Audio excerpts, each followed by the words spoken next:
Mapagpalang hapon po, bawat isa. Ako po ay si Rosalia Lapus Upansya po, a student of Asol Global Seminary.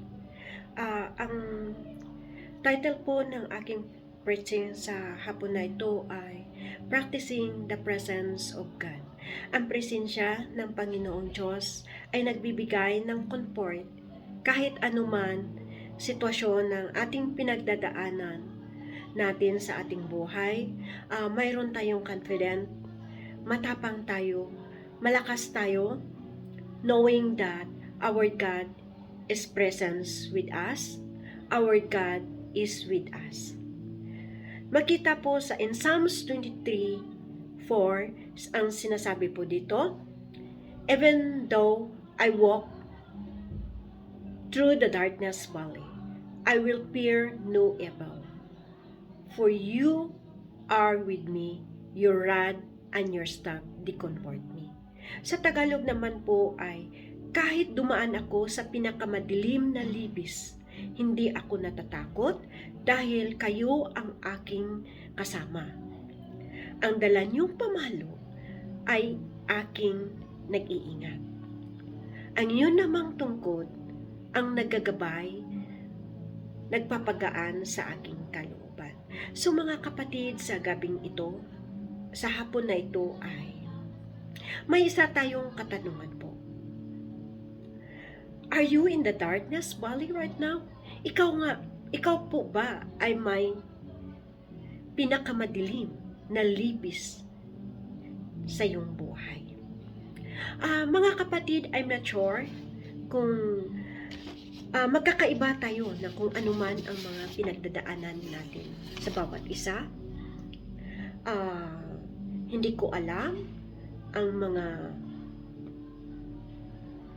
pinagdadaanan natin. Maybe ang iba ay may mga malubhang karamdaman o sa pamilya natin na nagkaroon ng malubhang karamdaman na walang lunas.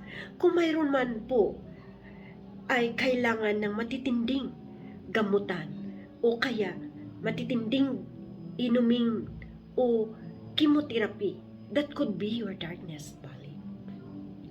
O kaya dumadaan ka ng stage 3 cancer na mabigat na pinagdaan-daanan. That could be your darkness valley. Mayroong malubhang karamdaman na kailangan ng operasyon o kailangan ng matinding gamutan, tapos wala ka pang pera.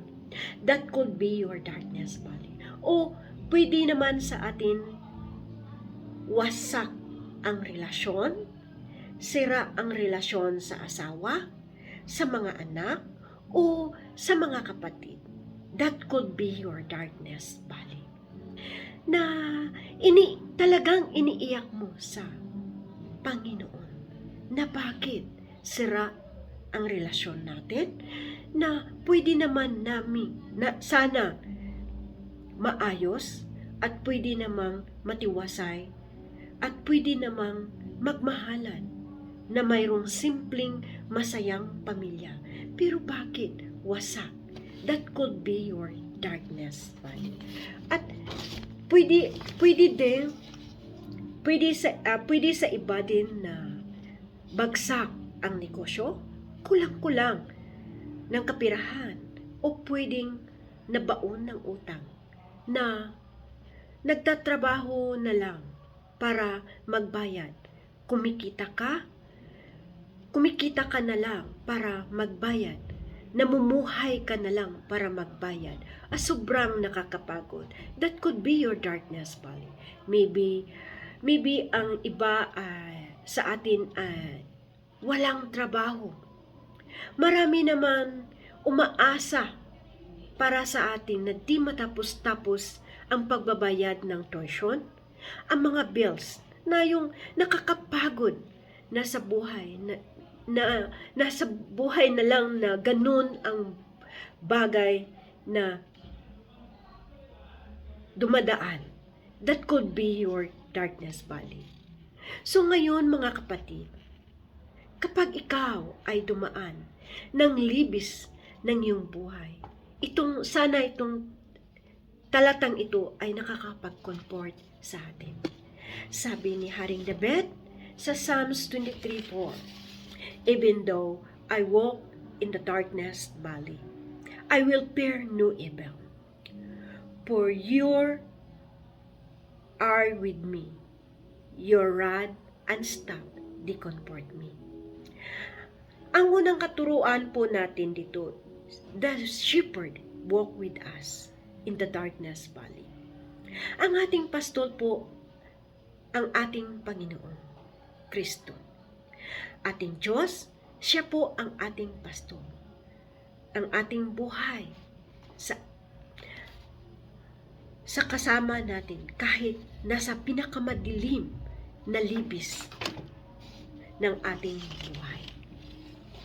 Sinasabi sa first line po ng Psalms 23:1, pinapakita ng ating Panginoong Diyos na siya po ang ating pastol. Dahil siya po ang ating pastol, ang ating buhay ay hindi ako nagkukulang ni kanino man. Tayo ang tupa, so that kahit ano ang pinagdadaanan natin hanggat kasama natin ang ating pastol, ang ating pastol ay hindi tayo nagkukulang. Kasi ang pastol po ay nagbibigay lahat sa ating pangangailangan. Tayo lang po ay magtiwala lamang sa ating pastol na siya'y gumagabay sa atin at nagdadala sa atin sa mainam na pastulan. Kaya sabi niya dito, katulad ng tupa, pinapahingan niya ako sa masaganang damuhan.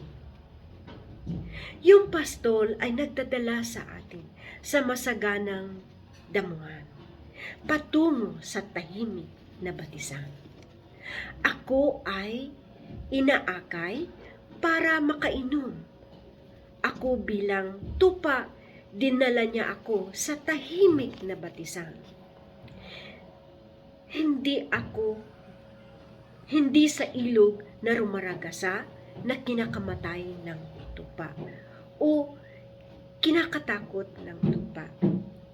Panibagong kalakasan, ako'y kanyang binigyan. Pinatnubayan niya ako ng tamang daan upang siya ang aking maparangalan. So, ang ating Panginoong po, siya po ang ating pastol. So, the shepherd walk with us in the darkness valley. Hindi tayo iniwan kahit hindi tayo pinabayaan. Kaya sabi ni Haring David sa talata, kahit dumaan ako ng pinakamadilim na libis, hindi ako natatakot dahil kayo ang aking kasama.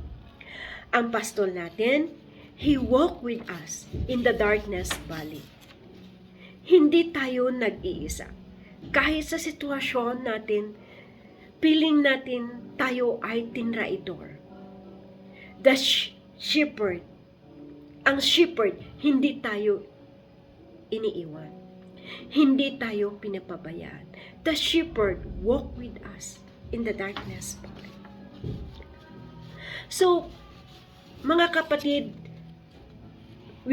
let's move in the teaching number 2. Ito po ang sabi. Ito po, the shepherd protect us with his rod. Sabi ng talata, your rod and your staff, they comfort me. Mayroon tayong pamalo, mayroon tayong staff, yun ang sinasabing tungkod. Sabi ng expanded version ng salita ng Diyos. Sabi, ang dala niyang pamalo sa akin ay nag-iingat. So, ang pamalo na yan ay ginagamit ng pastol para itaboy ang mga mababangis na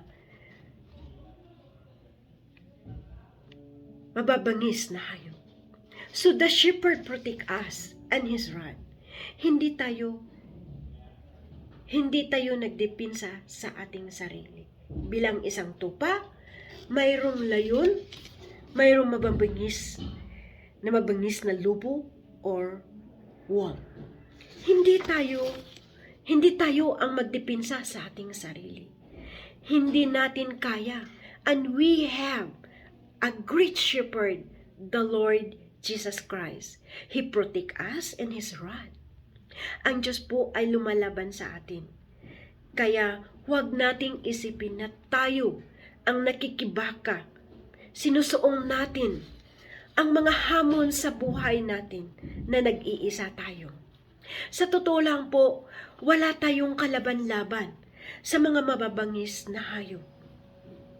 Pero hanggat yan, ang ating pastol na may tungkod, ginagamit niya ang kanyang proteksyon sa kanyang mga tupa. Tandaan natin na hindi tayo lumalaban mag-isa. Kasama natin ang ating shepherd. He protect us in His rod with His staff. So, mga kapatid,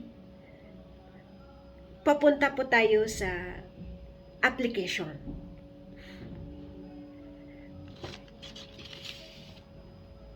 Ang application po natin ay be a sheep to the shepherd. Para maranasan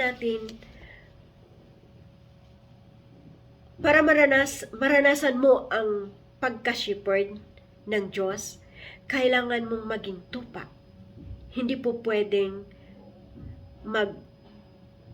maranasan ang pastol ng Panginoon kung ikaw ang tingin mo sa sarili mo ay shepherd na lumalaban kang mag-isa, dumidiscarding mag-isa, na ikaw ang Panginoon sa buhay mo. Malinaw ang sinabi ng talata, ang Panginoon ang aking pastol, na mayroon dapat Panginoon. Ang pastol, siya ang ating buhay. Mayroon tayong dapat pastol sa ating buhay, ang Diyos. Hindi tayo pwedeng magkaroon ng relasyon sa shepherd kung tayo'y nanatiling shepherd din. Ang tawag ng relasyon sa ating Panginoon na shepherd, maging sheep, pastol sa tupa, tupa sa pastol. Paano mangyari yun? Mangyayari lang yun na maging shepherd. We have to surrender to Jesus Christ our life. Everything, our future, ang pamilya mo, lahat na kasalanan mo para makasunod po tayo sa Kanya. Makasunod po tayo sa ating pastor. So, sa hapon na ito lang po ang aking maipapahagi sa inyong lahat. God bless us all.